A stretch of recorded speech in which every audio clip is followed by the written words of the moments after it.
Yo, this is The Buzz with Hollow. Got another episode. I'm here with my man OfAllBanks. Yo, what's good, man? Go ahead, let you introduce yourself to the world. Tell them your name and what you do, man. For sure, man. I go by OfAllBanks. I'm a rapper here in Winston-Salem, North Carolina. My Instagram is Sir Carlton of all Banks. Twitter is _ Carlton Banks on all DSPs and platforms. You can just look me up as Of All Banks with a $sign. OfAllBanks, $ at the end. You said you make music. How long you been making music, man? Man, I can't even tell you. I think it's 2010. Damn. So at least going on 13 years now. As a solo artist, I believe going on 9 years actually. Okay. Yeah, so as a That's solo dope. artist, yeah. All right. So if you don't mind, let's just take it back a little bit. Absolutely.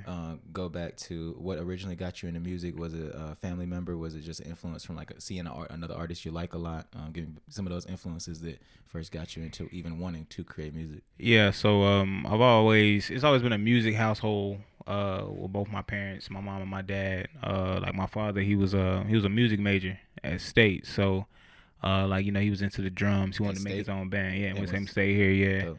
And he was a music major, so that was his actual major when he went into school. Gotcha. Like my pops was was learning. yeah, like my pops is like a hippie type dude, Okay.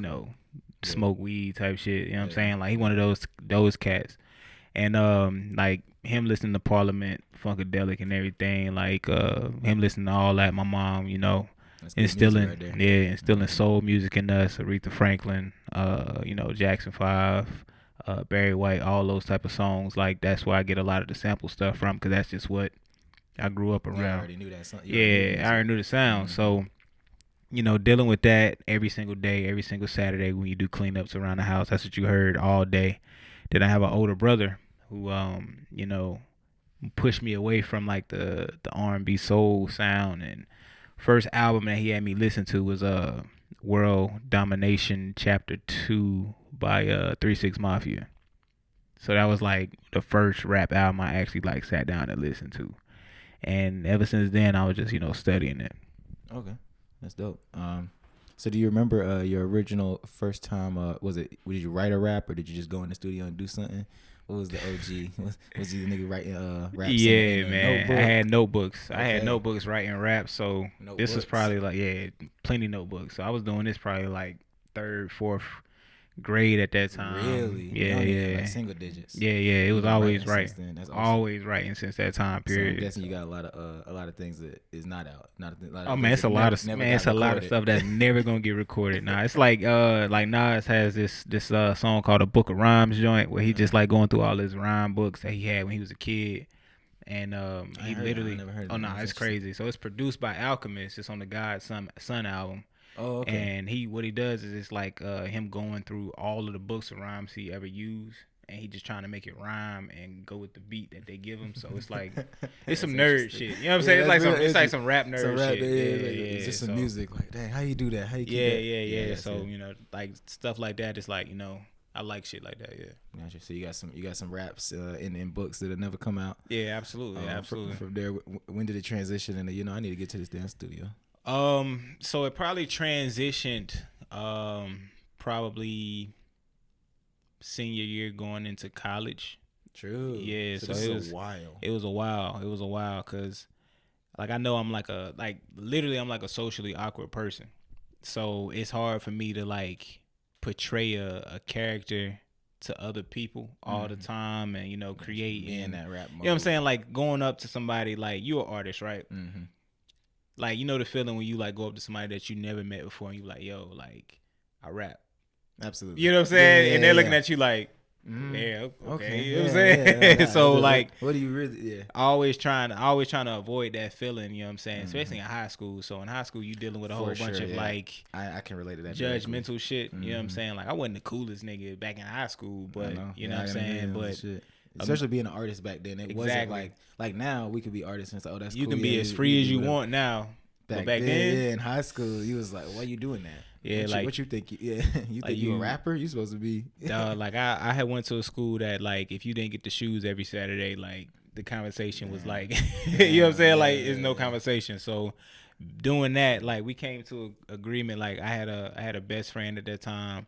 Me and him was both on the same type of weird shit. Like I remember when I first met him, like I seen this dude like with a baby Milo hoodie walking the halls. I'm like, yo, who the fuck is that? Like on some shit, like, you know what I'm saying? And like nobody was like on that type of shit back then. Like niggas was wearing different. Yeah, it was different. So I'm like, yo, like, where you from? And he was like, oh, I'm from Durham. So like we just started hanging with each other that summer, and then we was cool with each other that whole senior year. And after senior year, I think like that's when we was like, yo, bro, like we know enough good music. Like we listening to NERD Seeing Sounds. We listened to that album, and we're like, dog, we can fucking make music. Seeing Sounds is a great album, man. People sleep like on that shit. Production wise, man. What, dog? The way things flow into each other. Yeah, Seeing Sounds is great. The idea of Seeing Sounds and just, you know, listening to all the different types of songs that's on Seeing Sounds, bro. People will never like understand how that pushed us to be like, yo, we should rap. Like, you know what I'm saying? We should make music. Like, you know what I'm saying? So, and he never heard rap music truly until me and him met. Interesting. So he was like into like, you know, rock and, you know, pop and all that shit. So he was very interesting. He's a melodic type of dude, and then I came in with just straight rap background. You came in opening a whole nother world to each other. Made a weird mix. So yeah, like that's when we started rapping was then. It was cool. When we say rapping and recording, was your first studio like a home? Just it's exactly is this. It was one of the Mac, the Apple desktop joints, and it like as I can remember, like the mic used to be at the top where the camera is. Yeah. So like what we'll do is we'll go on GarageBand, had a beat play on some headphones, and we're like literally on the top of the desktop, just like, yo, blah blah blah blah blah blah, like rapping into the shit. Different type of times. And then I remember some real underground when we stopped doing that, we had the MacBook, and then we was doing the MacBook in the car, and we was doing it from the screen where the webcam is. We was rapping into that mic. Still the mic, still the webcam still mic. On the mic. You was rocking out them webcam mics for man. Dope. Them songs with the webcam mics, was those your first songs? Yeah, so I think the very first song that really hit like on Facebook for us was I did like a Set It Off, the Juvenile beat, and it's I did usually a remix. Yeah, you know what I'm saying? It usually is a remix. To open people's eyes, like, oh, this nigga can spit over this. Yeah, I did the Set It Off joint, and I think it was some other joints that we was just doing. Like at a point in time, we was calling ourselves Student Body. That was our rap names. Like that was our group name. It was called Student Body. So we was dropping shit, and we was making those songs, like little remixes and shit like that. And then my cousin, he had came in for like a couple tracks, and then, you know, I'm at church. Like, it's odd as fuck. Like, I'm at church with my grandma, and my best friend texts me. He's like, yo, I got a dope name. Like, we need to change our fucking name. I'm like, what you mean change the name? He's like, yo, Flyluminati's the best shit. Because this is when, like, the Illuminati shit, everybody was like, oh, my God, blah, blah, blah. He was like, bro, we the Flyluminati. So I'm like, bro, that shit gonna make shit. It's gonna change some shit, bro. Dog, we put that shit, man. We changed our name to that, bro. People love that shit, dog. Like, they love it. Man, it was gold. It just worked. Then after that, that's when we started, like, making... Every Sunday, we was dropping at least 3 freestyles on a laptop. You know what I'm saying? Really? Like, literally, like... I was laying down track off the track. Yeah, like, we got a little Yeti mic at that time, which was a regular USB mic, no interface or anything, just butt naked. You know what I'm saying? Yeti mic, we still got one. Like, butt naked, no interface directly to it. No mix or anything, bro. It was butt naked, dog. Not no condenser, right? Bruh, it was crazy. It was crazy. But this was a time before everybody had the setup. So when niggas was like, oh, they got a mic. You remember that? A mic. You remember that? Bro. Same with like a blue snowball. If you had a blue, if you had one of them joints, it was USB, but it was a mic. Niggas was sitting here like, bruh, they got a mic. Them niggas got a mic. I'm trying to get a mic. You know they got a mic. I need to go record over there. So we was the guys with the mic. With the mic. You know what I'm saying? At that time. So yeah. Was crazy. And at this time, was you only dropping on? You was dropping these tracks only on Facebook? Yeah, they was only on Facebook, Twitter. We had went to Walmart, tried to get a little camera and everything to like, try to record videos. Because at that time we was looking at creative control videos. So this is when Ski Beats and Dame Dash and Currency and all them was doing those creative control videos where they had the blurry background and it focuses back in and shit like that. So we was trying to find that look. Okay. You know what I'm saying? So y'all was on there with some real DIY stuff. Like, yeah, man, dog. Like it was just y'all had to figure out how to do the we had to figure out every mixing your own, mixing, quote unquote mixing. Dog, like we were just literally studying shit like how we can like make the sounds sound better, and we were just studying over and over again what Wiz was doing, what Currency was doing, what Mac Miller was doing. Like we was in that blog era deep at that time, you know what I'm saying? So everybody was just proud to be independent, you know what I'm saying? Like say what people want, Bass God is probably one of the most influential people at that time period. Like this nigga was getting up and just making shit happen, and every single day. So himself on the independent tip. Absolutely. So that's what we was like trying to get at that time period. Dope. So you changed to Flyluminati. Y'all started dropping more tracks. Right. Did y'all ever drop like a mixtape or a project? Oh yeah. So we had two projects. So what led to the projects were so when we was getting this like type of buzz on Facebook where these niggas can rap, they got freestyles going on and everything like that. A couple of older cats, which they don't seem older now because I'm like older than what they were when they met me now. But I think it was like in their 20s. We was like 19, 18 years old. Gotcha. So a couple, some older cats. Yeah, you know what I'm saying. At that time, it was like some older cats, bro. At that time, it was a big separation. So my guy Stace Lloyd, shouts out to Stace Lloyd. He reached out to us and he said, "Hey man, like y'all young niggas is really putting like work in. True. I want to be able to sit y'all down and show y'all how to actually do this shit. Like you need an interface, you need to know how to mix, you need to know how to properly write a full song, and you know how to make shit sound a certain way." And it was him and Sean. Everybody knows Sean with the wing guy, Wingos. So Sean, well, he 30 hours now, the photographer. So shout out to Sean as well. He used to shoot videos for Stace, and both of them together created. They created a record label, an indie label that we had here called ILS, which is Industry's Lost Sons. So they had reached out to us and said, "Hey, we just want to get you guys, around us so we can show y'all what to do." Okay. And I remember getting in touch with my best friend. I'm like, "Yo, chill, bro. Like, it's these old niggas. Like, it's these old niggas who hit me up. They say they want to, like, talk music shit with us. Like, what you think?" He was like, "Man, I don't know, blah, blah, blah." And I'm like, "Bro, nah, I think we should just, go hear him out." Because they was doing, like, a video shoot right there in front of the Grand and stuff. They said, "Pull up, you know what I'm saying, get y'all face put in and everything, blah, blah, blah."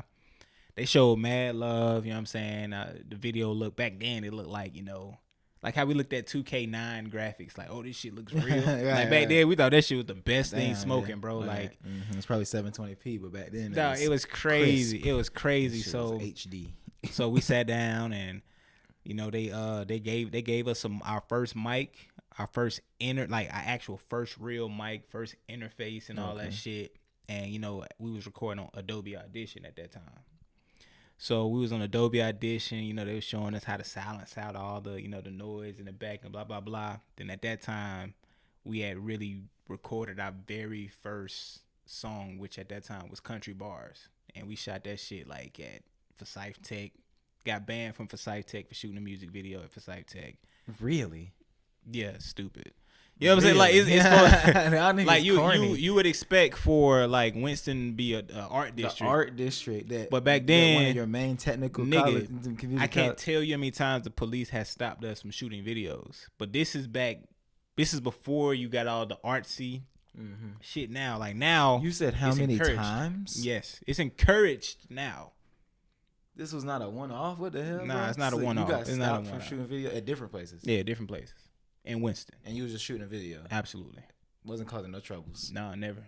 That's crazy. But that's the crazy thing is like that's crazy. We're talking about 2011 and 2010. This is when people were still like they wasn't really, really making music and trying to get it out there. Mm-hmm. Especially in the city. We were really trying to get that shit done like every weekend. Only thing we wanted to do was make a video.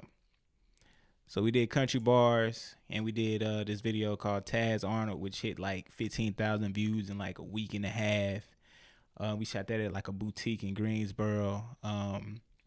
We were just making shit about we were just making songs about shit that niggas was not on yet.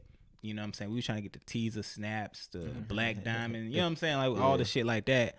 And then it turned into our first album or our first mixtape at that time, which is called Essentials to Fly Potential. So that was our very first joint. And that bitch did numbers. Essentials to Fly Potential. That bitch love. did numbers on live mixtapes and that piss. So that's dope.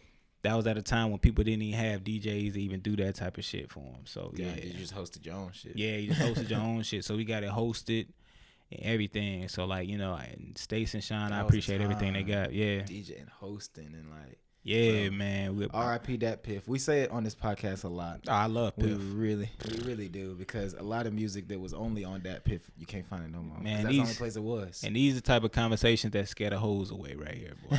Dog, it's gonna come. Yeah, what are you talking about, bro? Like, come on, man. But yeah, man. Days even. That was a little bit after. Yeah, Spinrilla was good too. To this day, man, that was like a good time waiting for Cabin Fever to drop and shit like that. So, that's what we was on back then, man. That's what we was on. True. You dropped that record. So talk about the process of your next project after that. It was a long process in between the two. Because when Essentials dropped, we were feeling like almost like household names in Winston. You know what I'm saying? Because I was coasting on the man. We had merch. We had other artists who we were helping and showing the shit that we like. You know what I'm saying? Like the way it is now, everybody, you know, try to, you know, once they feel like they're in a certain level, a certain place, they don't want to show nobody anything and everything like that. Like we were literally bringing people into, you know, Chill's house, you know, his grandparents' house, his mom's house, and we just sitting here showing them. That's dope. How shit works. You know what I'm saying? Like nobody was left blind of anything that we were doing.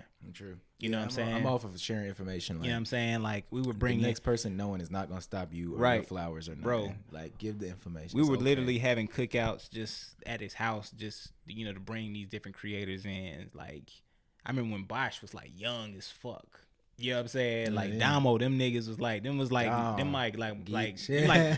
our little brothers, bro. That's lit. You know what I'm saying? Like I remember when these niggas were still in school type of shit, and we that's like, you crazy know, as hell to you know what me, I'm saying? I look at Bosch like an older brother, like that's my boy. Man, so like these, like bro, these are like these are like him since before, bro, years, bro. True. I don't think like years. 2018, 2019. Dog, I've been knowing these niggas for years, bro. Before, like years. So we was bringing everybody in, every artist, like every person who was anybody who was dope, like Damo with the clothes, like everybody was just there, and we made sure everybody was a part of the process. True, bro was already on the fashion tip. Yeah, bro, already on it. Like he was already on it, bro. True. Like, and the thing is I never knew Bosch was gonna turn into the creative of more of photos and videos, because back then he was a fashion dude too. You know what I'm saying? And then he dabbled a little bit in rap as well and all of this stuff. Right. But the direction he going in now, the niggas he's a genius, bro. Yeah, you know what I'm saying? He a genius. Damn, Damo was a genius. Like these niggas are geniuses. You know what I'm saying? We seen that shit at a young age, and it's a lot of geniuses here in the city, bro. You know what I'm saying? I know that must be dope to see. So like we just wanted all of them people around. You know what I'm saying? And we wanted really host an event like where people we would just be at Chill House drinking. Like I ain't used to drink, but they'd be around. You know, he was giving niggas they first beer sometimes. You know what I'm saying? Like he was like one of those type of cats, bro. You know what I'm saying? Cool, so he was just, you know, bringing everybody in. The people who wanted to rap, we showed them, you know, what we use, what mics we got, or, you know, you got to have an interface. You need this, you need this, you need this. Like, we was really bringing that culture in and, you know, bringing the thrift shopping up, you know what I'm saying? Like, we was showing, it was other niggas, like, we was like, yo, man, we get all our shit, we thrift shop this shit. Like, this is all, like, you know, Goodwill, Salvation Army type shit. We just, you know, repatching everything, and we had the earrings that was made out of Legos that we was selling. We had merch at that time, like, from that one mixtape. That's all we was doing, is pushing that here in Winston. And at that time, it was, unheard of type shit. That's really cool, bro. Unheard of type that's shit. That's dope as hell, for real. Yeah, I appreciate y'all, to be real. Man, I appreciate it, man. Like, I appreciate it. Y'all very instrumental in in the next waves, and even like what I'm trying to do with Steady Hype is basically the same It's thing. the same thing, just bro. Trying to bring us together and make these consistent things happen. And you gotta stick with it. We sticking with. You gotta stick with it because the shit get hard. This shit get stressful. But if that's like the end goal is to like make sure everybody eats from this situation, just make sure that shit is fun. Because when you lose the fun of it, then that's the problem. You just got to make sure you keep it fun for everybody. Thank you for saying that, man. That's the main thing. That's a big fact. Cause y'all got it, man. But after we did that, I think this is around the time because we basically on an independent label here in Winston, and it's other artists, of course. On that same label. It's other artists, of course, and I think it was more of an ego thing that me and Chill had that we knew that we were the guys. Gotcha. You know what I'm saying? You felt like you weren't like the main focus. Yeah. No, we were the main focus. Okay. But it was more or less like we just wanted to do what the fuck we wanted to do. We young. Gotcha. You know what I'm saying? So we have other artists who are also very dope artists. I don't want to take that away from nobody. Like these are some good ass like artists. But us being young and knowing that, you know, we just have the mindset like, nah, they want to fucking see us. You know, type of deal. So we wanted to drop all the time. Like every fucking time we had a chance, we wanted to say, nah, niggas want to see us. They want to see us. So I know we had got into it with Stace and Sean. These like older brothers to us. So they had like took the mic from us. You know what I'm saying? They like took them. They were like, nah, y'all recording too much. Y'all gotta let somebody else. You know what I'm saying? Y'all, because they was taking this mic house to house, bro. They had to take the mic, bro. They took the mic. They took the mic. Playing down too many tracks, man. Get out the studio, man. I remember. I was at Food Line, and I think me. That's when I was working at Food Line. That's great. And I think me and Chill had like we had held the mic hostage or some shit. Like you know what I'm saying? We held it hostage, and we using this. Sean called me. He said, "Yo, what the fuck is you on?"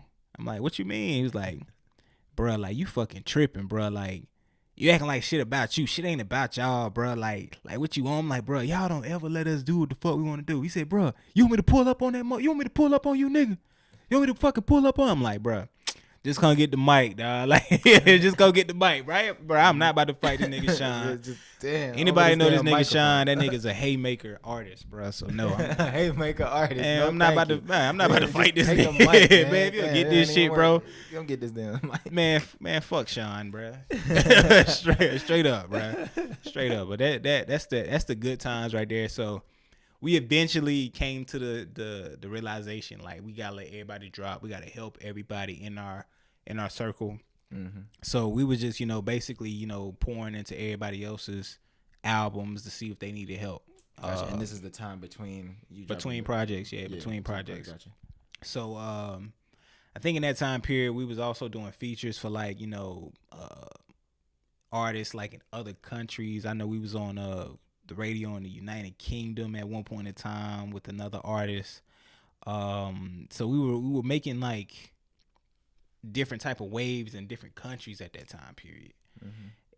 We felt unstoppable as far as like local, rap went, and we were getting like hits on our Twitter that was like from different states and people sending us merch, sending us clothes. Like it was just in a whole nother level at that point in time. So it was some shit that I feel like, the city did not see from a duo ever at that point in time.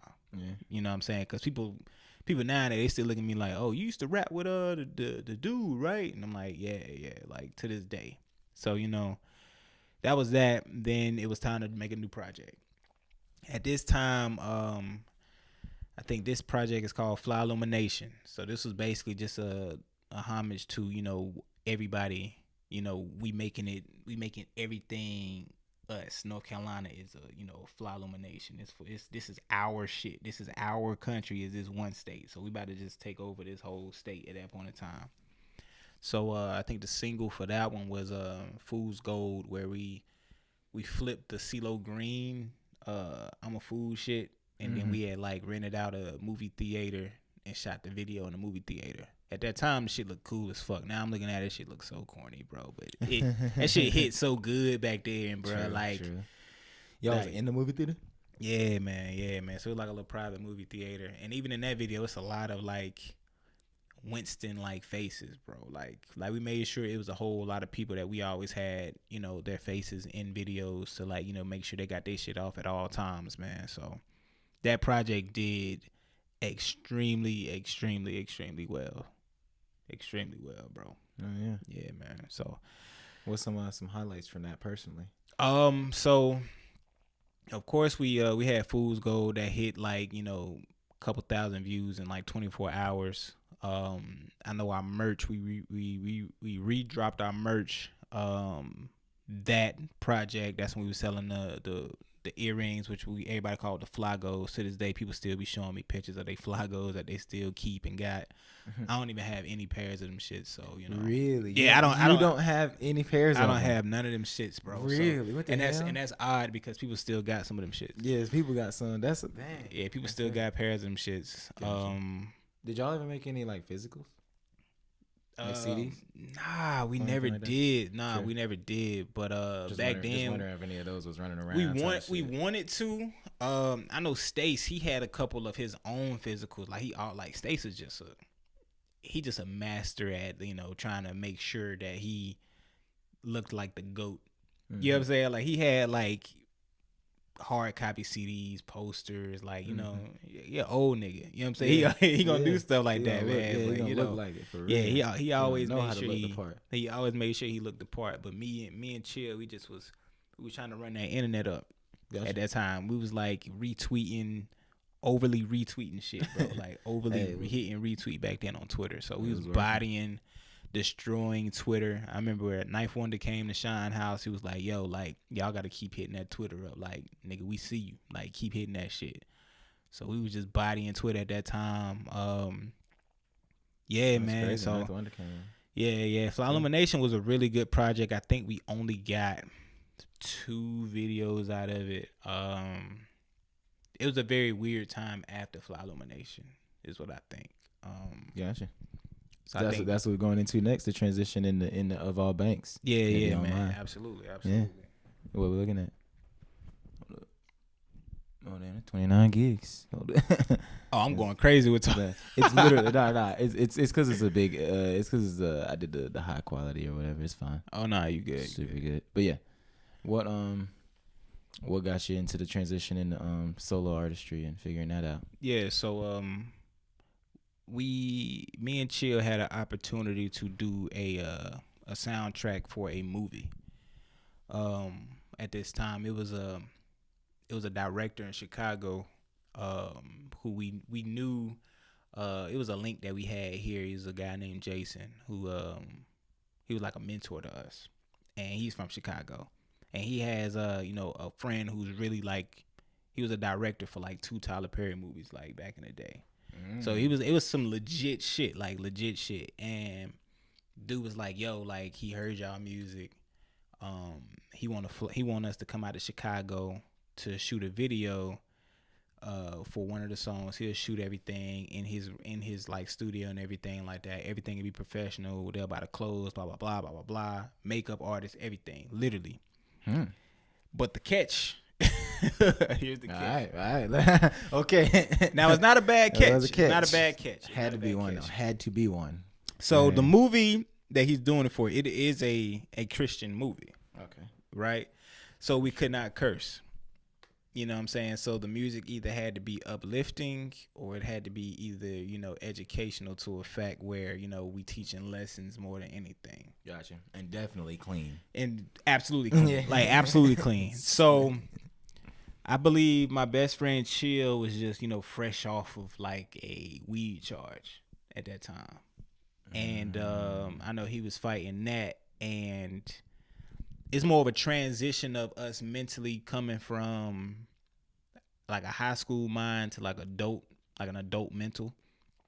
So he was more or less like, you know, we can try it and everything, but I don't know how I'm gonna feel about it when it's time to do it. Which I understand more now because you can't really take away from your own creative, you know, whatever happens when you create happens. You know what I'm saying? I can't go in here and be like, yo, I'm gonna make some clean shit because that's what they asked. Yeah, gotcha. So his whole thing was, we can try it. So it's a project that never released. It's called Third Kingdom, and it's like 6 tracks with absolutely no cursing, and it's me and Chill just going back and forth on some of the craziest beats. And it never dropped. So we have a version that was clean, and we had a version that is not clean. The version that is not clean was supposed to be dropped, but what I do is I take little songs from it and put them on my projects every now and then. Whereas the clean version was the one that we took with us to Chicago. And it was cool. You know what I'm saying? It would have worked to actually get us probably to, some type of something. But, we went up there. We brought the album with us. They loved the album. We shot the video up there called Draft Day. Never released. Crazy looking video. I mean, amazing looking video. But it's more like on a positive edge than anything. Chill looked at me. He was like, bruh, when we get back to Winston, we not dropping this. We not about to do none of this because I feel like we got something to prove and this ain't it. That's what he said. And I'm like, bro, you sure? He like, bruh, we got something else to prove after this project. Like, niggas gonna think we soft. We probably need to go ahead and, go at it. So I'm like, if that's what you want to do, bro, like, I'm with it 100%. It's interesting. That's an interesting take. It's an interesting take, but I feel like if we would have done it a certain way, it's almost like I hate when people tell me I need to make that one record. You know what I'm saying? Yeah, the typical you just need that. You need one. to make that one record, man. You know what I'm saying? But they're gonna expect you. That banger. They're gonna expect you to always make that. Right. And in hindsight, if we would have did that, that would have been expected what you're known of us. for. That's what we expect. That's what they expect from us. So now our audience is now those people. Now I got to keep making. It might have started the branch of, this is the beginning of you not cursing. This is the beginning exactly. of your artistry going into this direction. This is the beginning of y'all being this type of art, this type of portrayal duo. Yeah. So we came back. We both on the same wave. Fuck it. We not doing it. Okay. You know what I'm saying? So yeah, this is why it didn't drop. Yeah, it didn't drop. So we had tracks that we were working on to create a even bigger project, which was still going to be, we were still going to call it Third Kingdom and everything like that. But I mean, Chill just wasn't focused. Like he wasn't focusing on it. And he just, was more or less on the fact where he was like, I don't think rapping is truly for me. I only did it to hang with my best friend more than anything. You know what I'm saying? Like, sure. I felt like that was something that you wanted to do. So I just wanted to hang, you know what I'm saying? Like, it's something that we create together, but I never wanted to be a rapper. Like, it's too much really on, him to, the attention and everything. Like, it's not who he is. Yeah. Didn't want it. So he moved to Seattle. You know what I'm saying? He started up his own dispensary and everything, and that was his thing that he wanted to do. True. You know what I'm saying? So at that time period, it was time for me to become Banks. All right. That's a cool story, bro. Yeah, man. Appreciate it. So from there, you said, all right, I'm a solo artist. Let's be honest. What type of pain did you have from that? Oh, man. To this day, I still feel it. Okay. You know what I'm saying? So it's like, I still tell everybody, like, yo, if Chill was still rapping with me, this shit would have been over. You know what I'm saying? Like, that's how I always look at it. Like, I feel like everything would have took off a lot faster if we was on the wave that we were on prior to, because people still talk about that shit. Mm-hmm. You know what I'm saying? To this day. So, yeah, it's still a lot of, feelings to it. But I, talk to Chill every week to this day. That's nice. Mm-hmm. True. See, I still got a relationship. That's dope. Yeah, it's my best friend. It's my best friend. Yeah, if anybody asks me who my best friend is, it's still him, man. That's chill. But so he moves to Seattle. Mm-hmm. You say, all right, I'm Banks. When y'all were together, did you already go by Banks? Like as yeah. Okay, gotcha. Yeah. I feel like I definitely knew that, but yeah, but I was just making sure. So going into like I'm now OfAllBank, the solo artist. Did you? Well, I kept the name Flyluminati, so I stayed. My name at that time was Banks of Flyluminati, a long ass name. Gotcha. A long ass name. So I kept true to the duo. Banks of Flyluminati. Yeah. But, what was your songs after that? Like, do you remember what you first dropped as a? My first My first joint. Well, first I had to actually get a mic.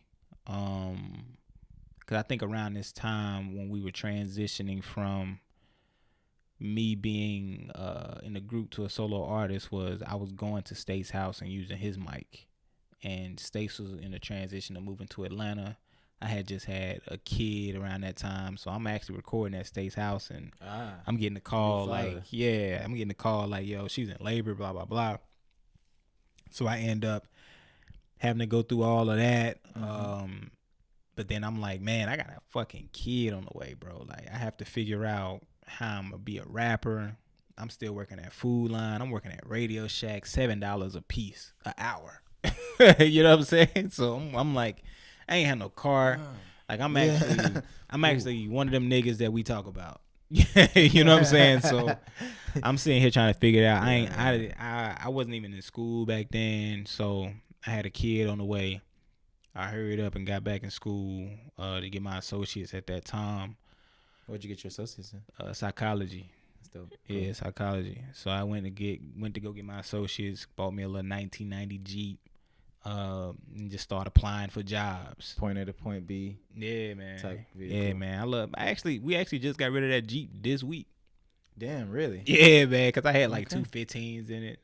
5% all the way around it. I kept that up. 5% all the way around it. Yeah, I kept that shit up, man. So that shit was looking nice, huh? Yeah, I love that joint. I love that joint. He was not riding fishbowl. He was. Man, we just sold that joint like last week, bro.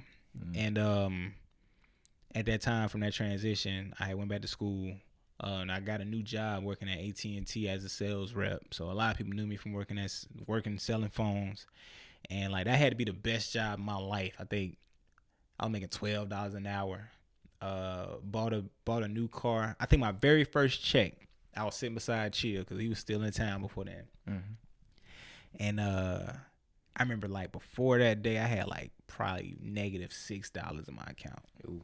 You know what I'm saying? I remember when 12 o'clock hit, I said, man, let me check to see if my shit hit. Because, like, my bank always hits. Like, it always hits. I called it. That shit said, you have 1,000. I said, fuck it. We going to cookout. Yeah, I said, fuck it. We going to cookout. We went straight to cookout, man.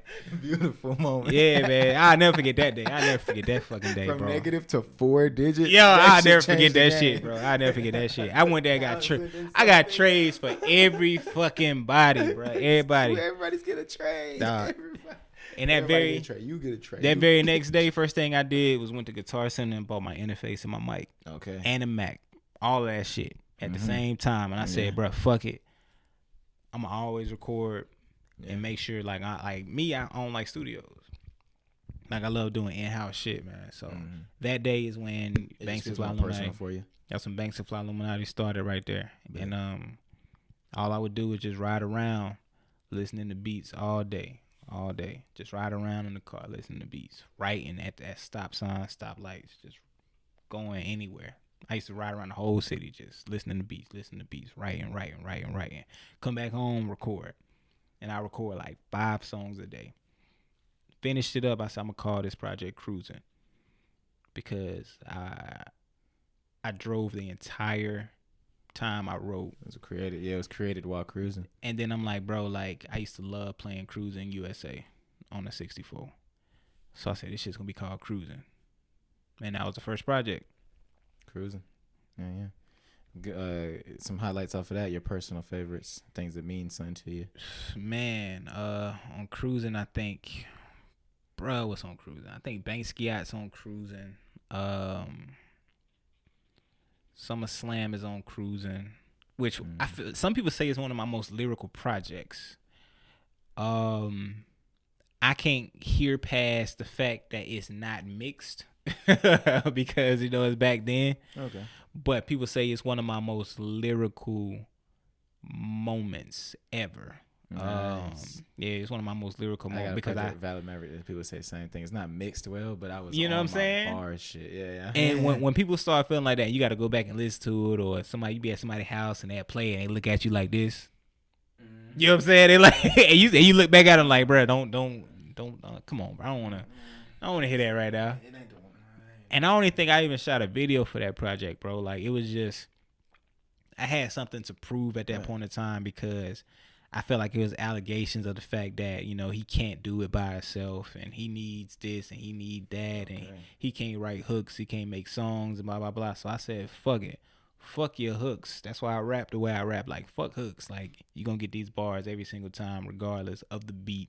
If I'm supposed to make a hook or anything. Yeah, it sound like it's supposed to have a hook. Fuck it. I love just straight bars. Niggas just spitting, like laying down. Man, fuck that. And everybody back then was saying, bro, you need to have hooks. I'm like, man, nah, bro. If this my style of rap, this is gonna be my style. And look where we are now, in a no hook era. No hook era. In a no hook era. And that's where we at right now. Absolutely. Yeah. So that project came out.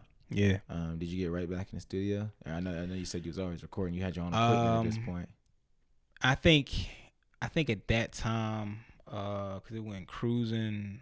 Then it went middle class and wealth. I think from cruising on to my next project, this is when I went. I think this is when my job was getting more serious. I was like coming up to a promotion that I could like become a corporate manager. I was having huge relationship issues. I had a kid.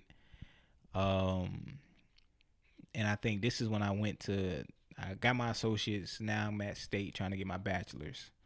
So I'm getting my bachelor's in psychology at this point. So I'm working on all of this shit. And then I remember this is when I started getting real close with my homie Meezy. And Meezy hit me. He was like, yo, like, it's coming up on a year since Cruising came out. The fuck you gonna do? And I'm like, nigga, I don't know. I ain't been really recording music like that. But life. I had like hella songs like that I recorded in between that didn't make the project, and you know, stuff just in between time. So what I did was I had created this SoundCloud where it was this long track, like how the Concrete Boys do their shit now with Yachty. There's a long track of just all the throwaways I had with like Carlton Banks skits in between all of it. And I dropped that, called it The Banquet. That shit was crazy. Like, that shit did what it had to do. And a lot of people loved that. Like, they loved the fact that, you know, I made you sit there and listen to all of these joints with transitions in it. And it was just smooth transitions. Yeah. Transitions, skits, and it just felt like one. One cohesive project, bro. Like, one cohesive track. And it was just, like, amazing after that. And that brought the buzz right back to the me. Banquet. Yeah, The Banquet. The Banquet did what it had to do, man. Did what it had to do. I definitely remember The Banquet. Yeah, The Banquet's hard. Yeah, it's good. So after you dropped The Banquet, that was in response to, it's been about a year. Yeah, man. Yeah. What we about to do?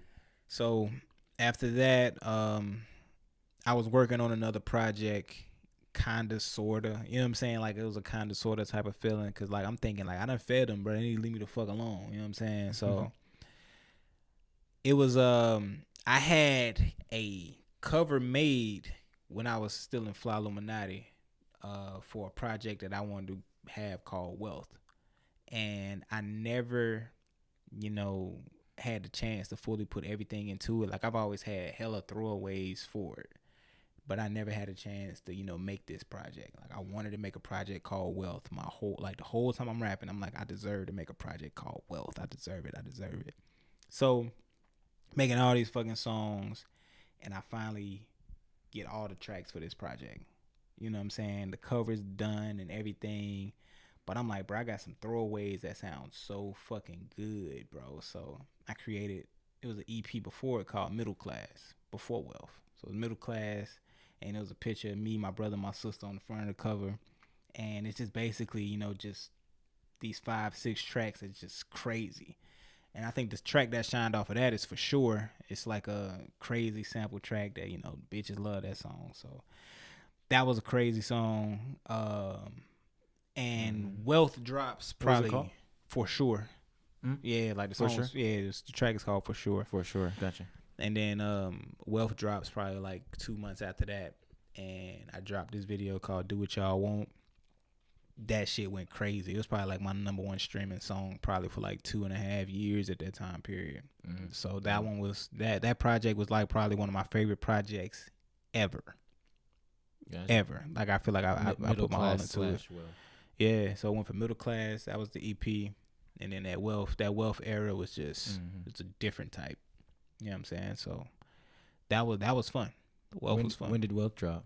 I think Wealth came out 2014, 16. Don't quote me on that. Like I got so much music, man. I don't even fucking know, man. So I want to say Wealth is.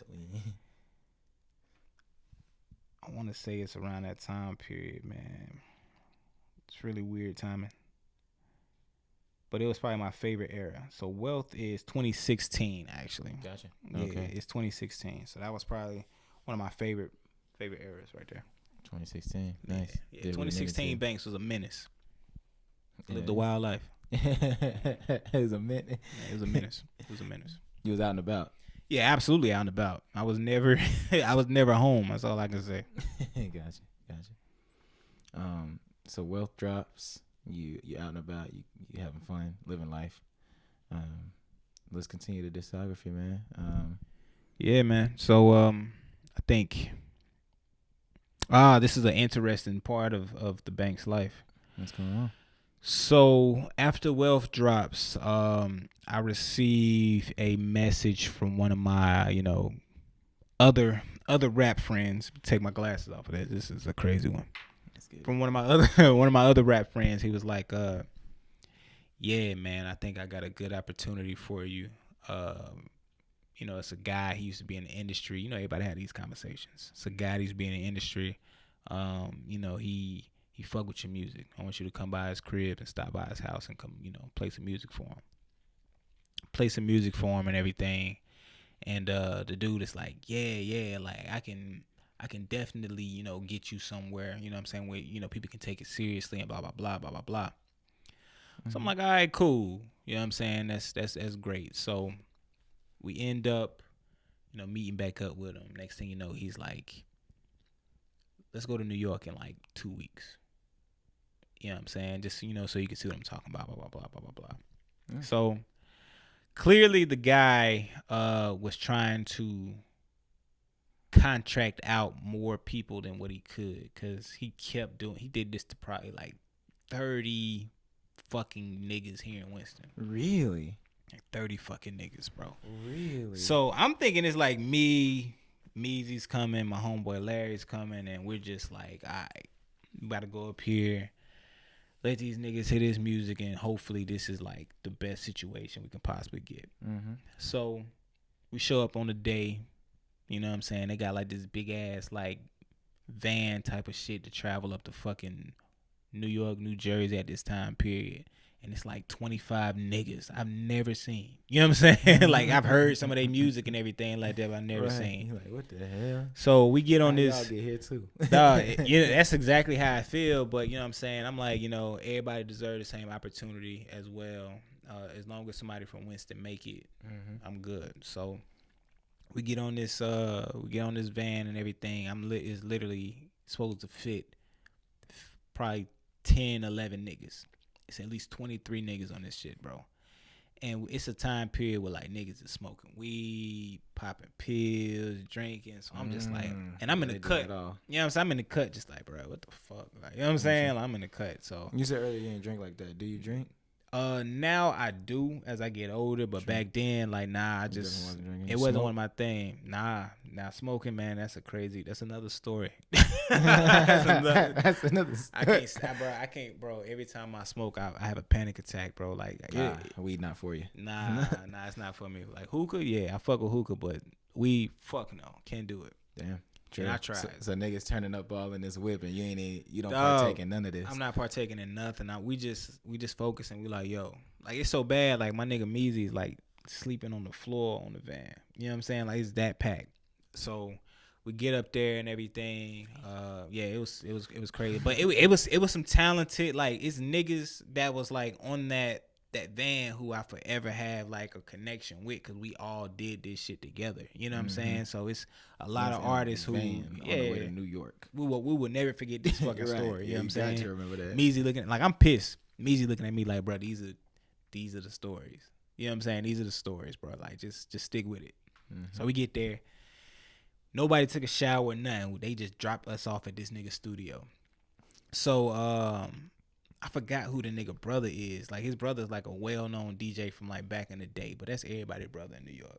You know what I'm saying? But like the nigga, you go to New York, you related to somebody who, you know what I'm was a saying? DJ But who knew it's really DJ his Wop or brother. somebody. Like Yeah. I think his brother was Biz Marquis' DJ. I can't think of the nigga name right now, but it's like a well-known. His brother is for real a real well-known DJ. So we get there, we play him some music and everything like that, and bro was just like, he whispered to somebody after we played the music. He was like, him and him, just like that. You know what I'm saying? So we like, the fuck. So it was like me and like a nigga who I knew was my cousin from when we was younger, but I haven't seen a nigga like in years. But we got connected again with this trip. Interesting. I haven't seen him since we went to Florida when I was 7 years old.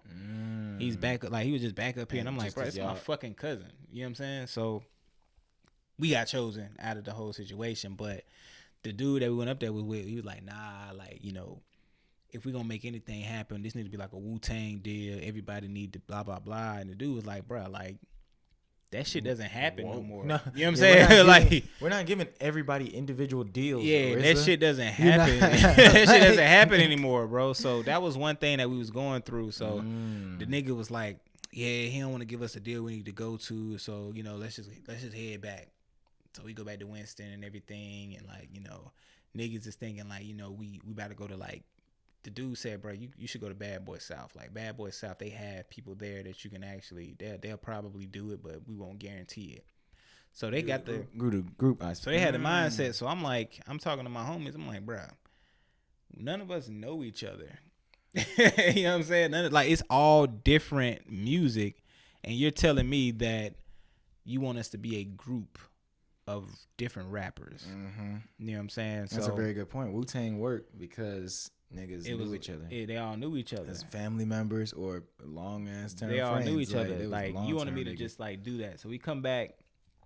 So I'm on Instagram. The dude hits me up on Instagram. He was like, "Yo," I'm like, "What's good?" He was like, "I'm trying to fly you and bro out like next week type shit." I'm like, "For real?" He was like, "Yeah, like got y'all an apartment, all this shit. Like we trying to get this shit done."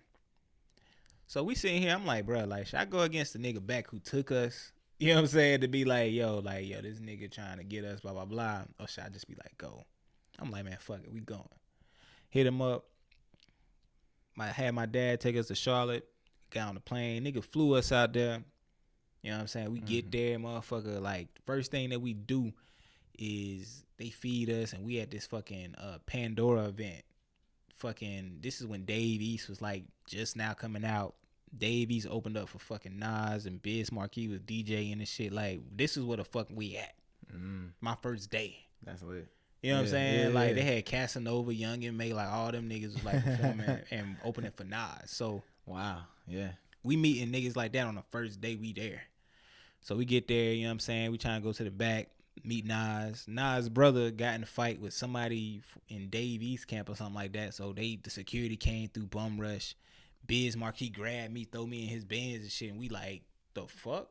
You know what I'm saying? Like Biz Marquis? Yes, bro. Like I'm in a fucking car with Biz Marquis, bro. And he like, this is crazy. This is getting so he like drive. He hits the corner. And he dropped me off like where I like because we had a driver that drove us around everywhere. He hits the corner. He was like, yo. That's your dude? I'm like, yeah. He was like, all right, bro.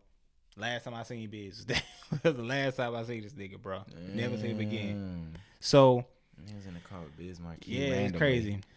So the next day we met a PR. So we had our own PR at that time. And you know, we would have meetings with her on how to actually do interviews and stuff. That's why my shit's so long, drawn out now. That's perfect. She said never. She said never stop talking. Just like that. Never stop. They ask you a question. Never stop talking. It's A1. Don't say yes or no. Just don't say yes. And that's why I don't be trying to ask yes or no questions. She said, you'll see me with the non. She always said, don't keep the interview boring. If everything needs a story, you tell a story. They'll cut it down later. That's what she said. That's a big fact. Yeah. So I said, all right, fuck it. And we ain't cutting this. We gonna. So I made. That's why I overly talk because of Miss Lynn. So they got us in PR. So we signed. They actually gave us the contract that day. I like procrastinated with it, you know what I'm saying? Sitting here like, dog, should I get a lawyer with this shit or anything like that? And it was with Priority Records at that time.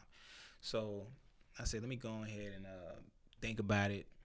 I looked over it as much as I fucking could. It was more or less like I don't lose anything. It's more or less like I owe them an album.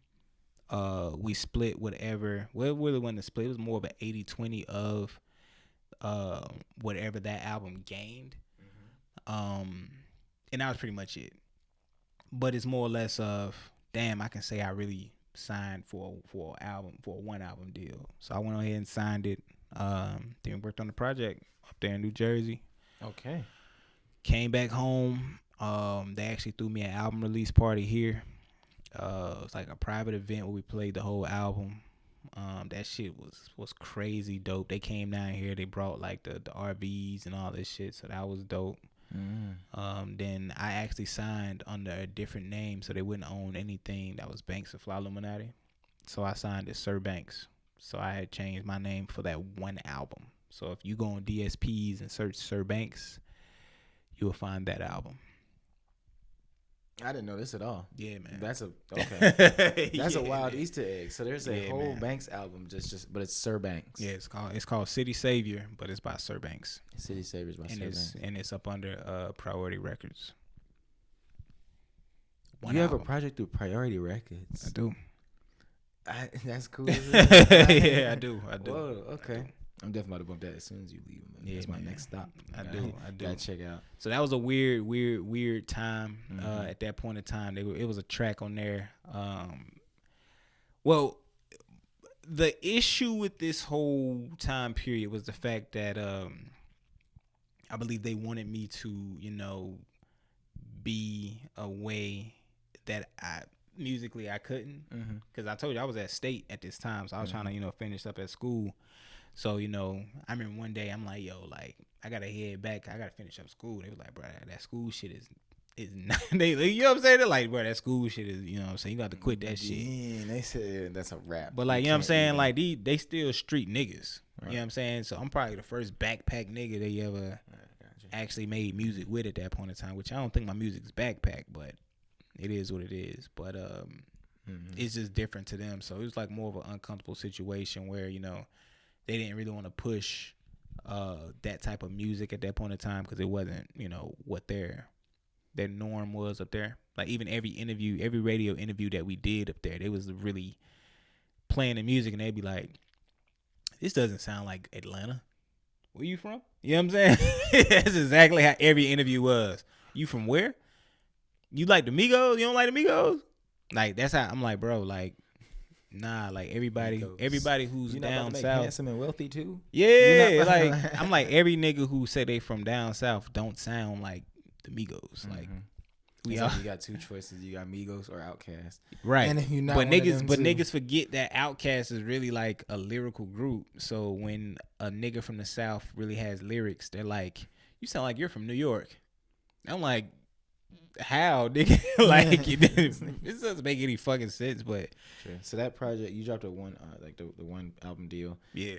You're proud of that, but is that something that you would try and pursue again, or you just no, like your independent? Absolutely not. Gotcha. Like that right there. I feel like every artist should know the feeling of it. Every artist should understand what it takes. And every artist should understand, I feel like everybody should feel that, because when we feel that as an artist, we feel like, you know what, I got it. And every rapper, every singer, they want to feel like they got it. You know what I'm saying? That was my I got it moment. Right. You know what I'm saying? So I'm thankful that it happened. Glad I'm out of it though. True. Yeah. Are you glad you're out of it because you was able to drop independently? Absolutely. Absolutely. All right. What was the next Banks of Flyluminati, or is that when you? I was still Banks of Flyluminati. Okay. So it was actually the same year. So after I got out of the deal, I had dropped Banksgiving on Thanksgiving, and that was a Banks of Flyluminati project. Another name I've always wanted to use for a project was Banksgiving, and that project was elite. It was elite because for one, the label wouldn't pay for my samples, so I had to do straight beats with no samples. So it's no samples on that project. So now, coming in hindsight, now I have my own. Is me dropping again. That project is so sampled up, bro. You know what I'm saying? And then again, I think me and Chill actually we sampled PD Pablo. What's the shit? The North Carolina shit. Oh yeah. So we sampled that on that project, and the samples on that shit is just outrageous. Like Thanksgiving is just an awesome project, bro. Awesome. Like I got a lot of shit off on that project. That was back to you recording yourself? Yeah, that was back to me truly recording myself. Like it was probably the most comfortable I felt in years. Like everything was good with that. Perfect. Yeah, it was perfect. Thanksgiving drop, still flowing. That's the same year. Yeah. Damn, you just it was got, the same exact year. Same exact year. That's crazy. After Thanksgiving, what'd you go into, man? Oh, I went in my bag. After Thanksgiving, I went in my bag, man. I think fire under you. I had a crazy fire up under me, man. So I think Thanksgiving is 2018 and 2019 is when For the Fall dropped. Okay. And For the Fall is probably the best project I ever put together. In my opinion, I think that is the best project I have ever put together. Interesting. Okay. And that was the one project where nobody had any constructive criticism. Nobody heard it prior to me doing it. Nobody knew anything truly about it. And it was still the in-house. It was all you. It was all in-house. So it came across when I was listening to UGK, and I was listening to the Pimp C version of Tell Me Something Good. And, he comes on 1 motherfucker, 2 motherfucker, 3 motherfucker, 4. And I'm listening. I'm like, bro, Pimp C's the GOAT. That's what I'm like, this nigga's the GOAT. So I came across this sample, man, this On and On sample. And I heard the saxophones. I said, bro, this shit sounds so soothing. Should be no reason why I don't ignorant the fucking saxophone. So I came on that bitch 1 motherfucker, 2 motherfucker, 3. And then ever since then, bro, it's just... The For the Fall shit was just classic, bro, because I remember that a lot. It was crazy. It's funny you said that because that one did super stand out. Like, dang, this thing going dummy on this album. Yeah, bro. Yeah, bro. So that's always been the one. And to this day, that's like my most streamed record. To this day. True. To this day, like the shit went viral on Twitter. Cause I think Rory from the Rory and Maul podcast, I think Meezy sent him the shit because he was like, y'all send me some music. Meezy was like, what you think about this? And then Rory was like, it was Maul. It was Maul. Maul was like, dog, why is he going so hard on the saxophone? Like, you know what I'm saying? Like, why is he snapping like that? Yeah. And then like niggas in the comments like, nigga, you tripping? Like this shit's fire. Like, he started snapping. Yeah, like yo, like this is like some southern shit. Like this is some South shit. Like, nigga, you don't understand because you're not from the South. Like, niggas was going crazy. That shit went up to like 800,000 views on Twitter, bro. And like, that shit became my most streamed song ever, bro. Like, to this day, niggas is like hitting me up, like, bro, that's you? Like, nigga, that's you? Yeah. Like, bro, like, it's crazy. Yeah, For the Fall was crazy. And then I used the banquet, mindset of putting it together, like, every track blended into the next one using a Fresh Prince skit or Carlton skit. So it was very, very, very cohesive, man. It was mixed very well. The production on that shit was fucking nuts. Man, that's some of the best beats I think I ever chose in my life. It was on that For the Fall project, bro. Like, crazy album. Crazy. Even my features, them niggas was like spitting. Sure. Who was featured on that one? So, man, I had Chill on it. I had my cousin on there. Lyric, of course, is on there.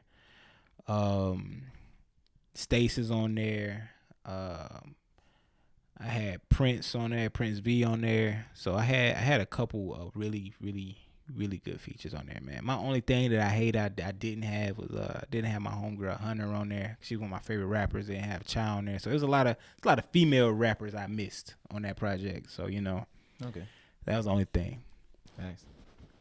All right, keep moving, man. So leading into 2020, we talking about pandemic year. Yeah, man. I actually dropped in the pandemic year too. Yeah, man. So during the pandemic. I'm like working as an operations manager at that point in time.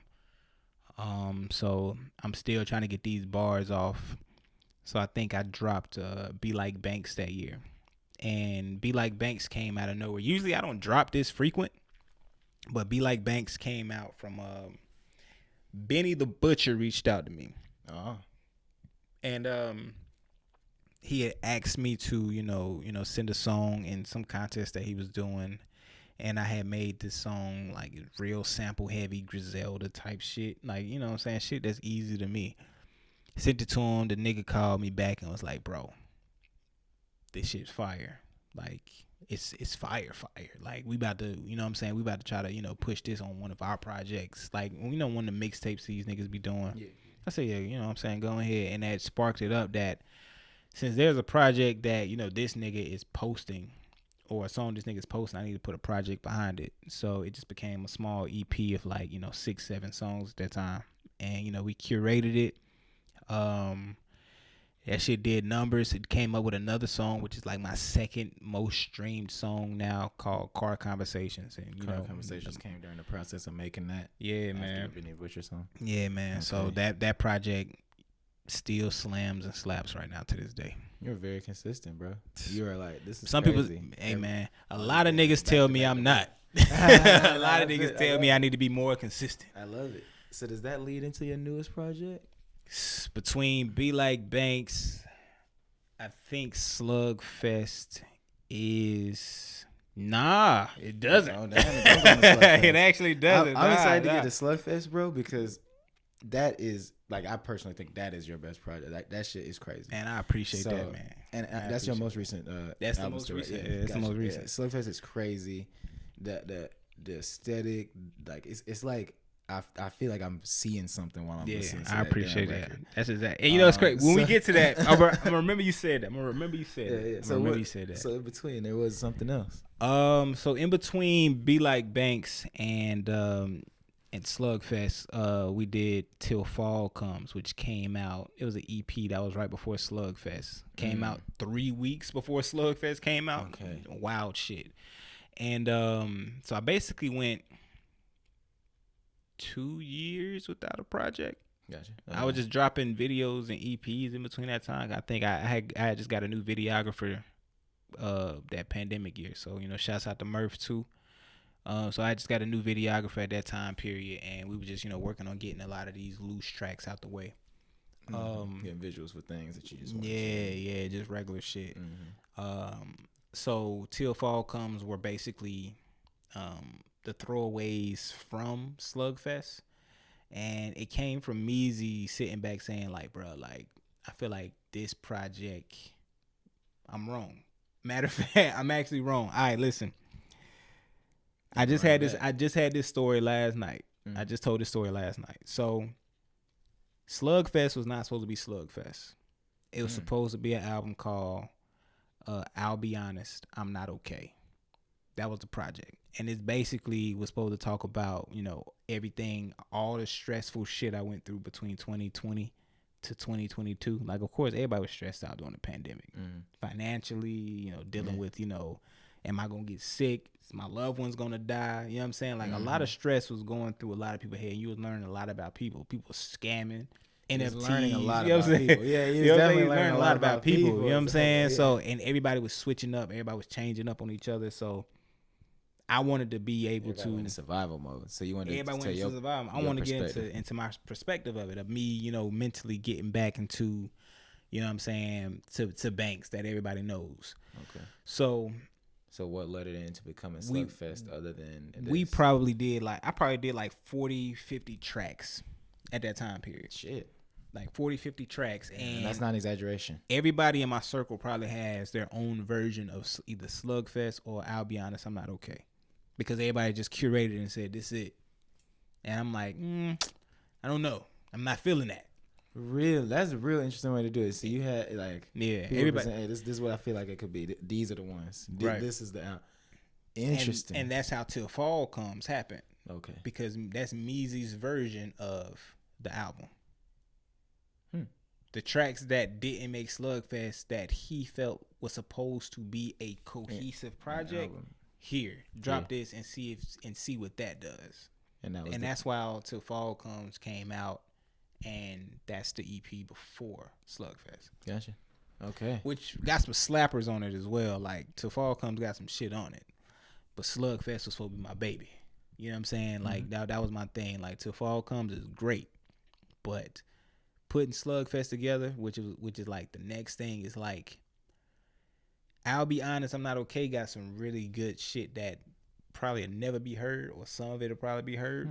But like it's just some outspoken shit. So like even is Slugfest your version of I'll Be Honest, I'm Not Okay, or is it a whole different project? It's a whole nother project. And like, is this because you ended up being like, nah, these songs sound great together, but it's not exactly. Nah, it's just like, I'm a very moody person, so one day I would feel like, damn, man, the world needs to hear about this, and then the next day I'm like, nah, fuck it, let's buy rims before we fix the car. You know what I'm saying? You know, like, yeah. So you know, I can see it. I'm more. Let's buy the rims. Fuck it. You know what I'm saying? I'm more that guy than, you know, the peaceful conflict guy. Like I told you, I got 2 degrees in psychology, so sometimes that part takes over of me wanting to, better affect people's mental health.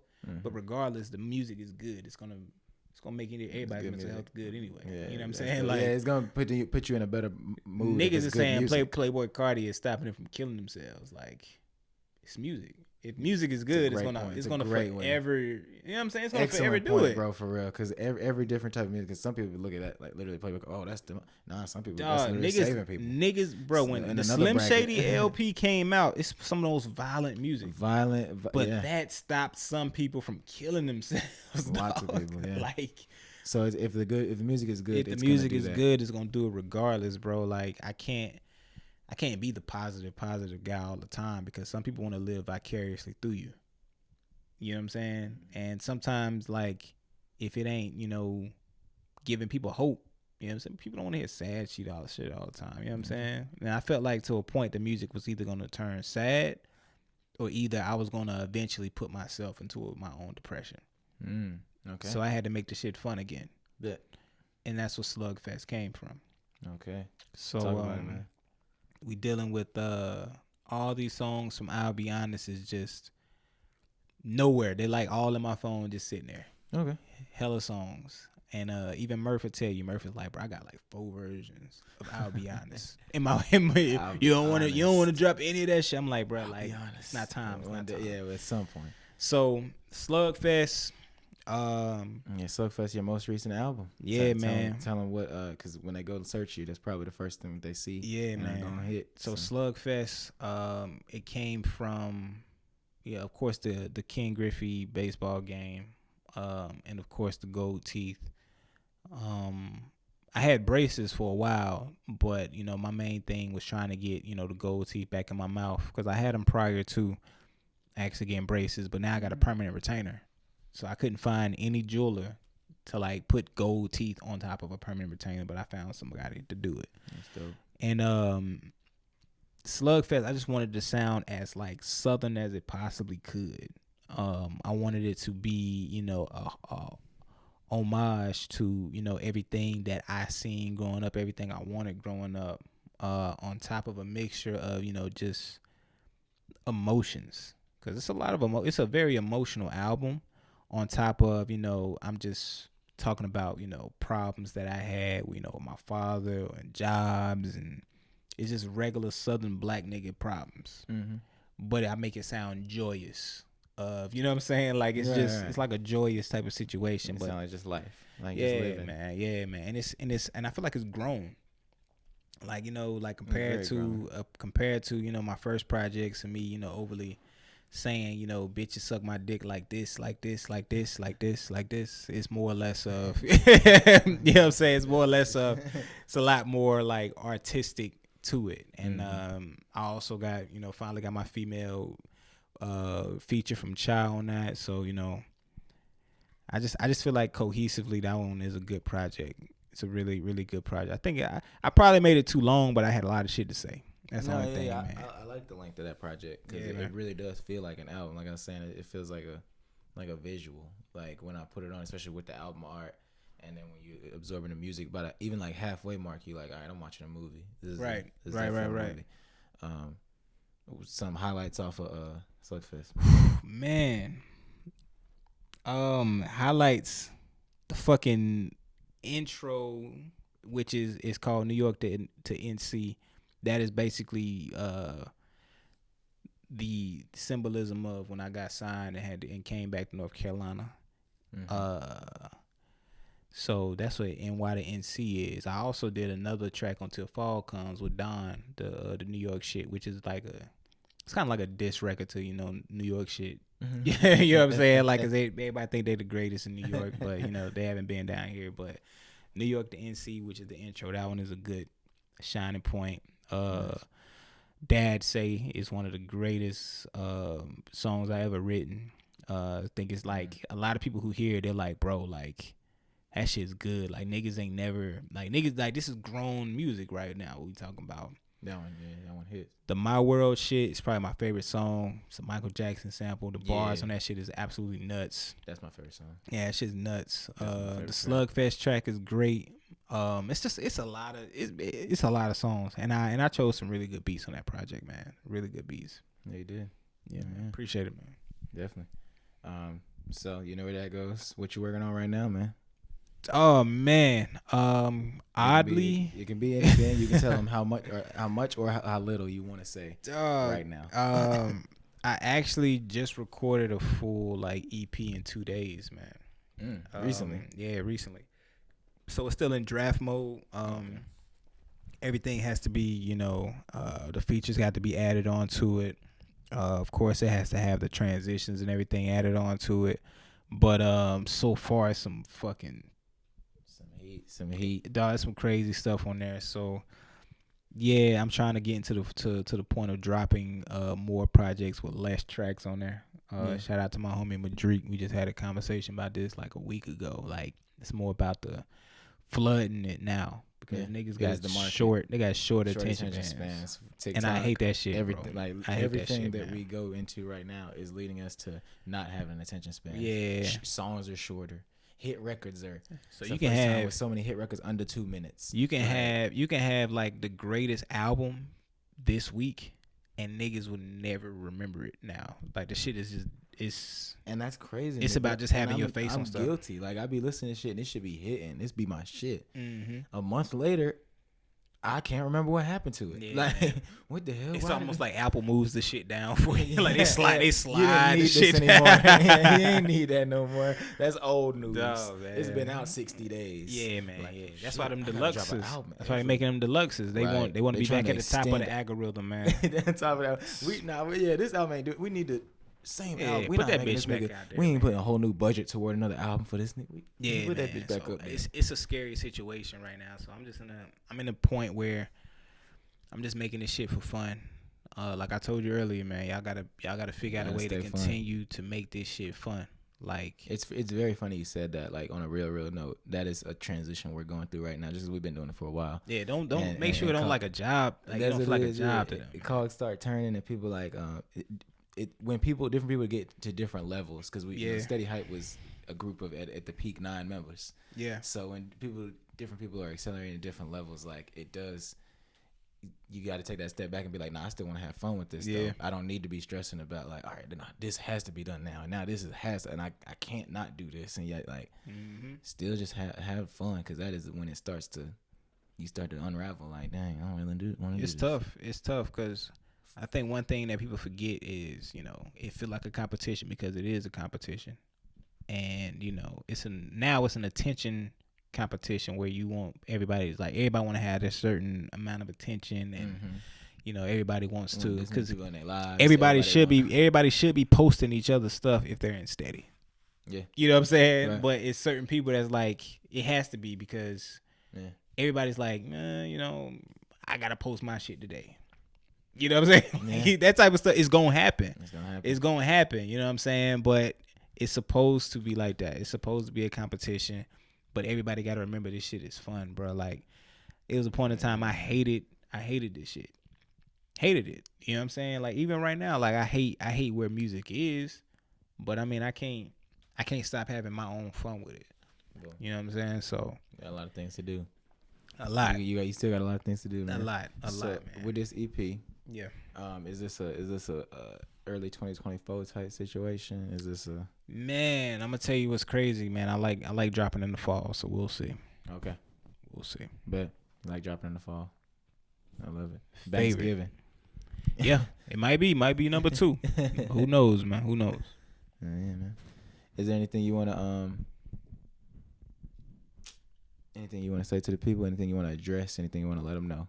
Nah, it's not really nothing I want to know, man. I just want y'all to just, continue to create.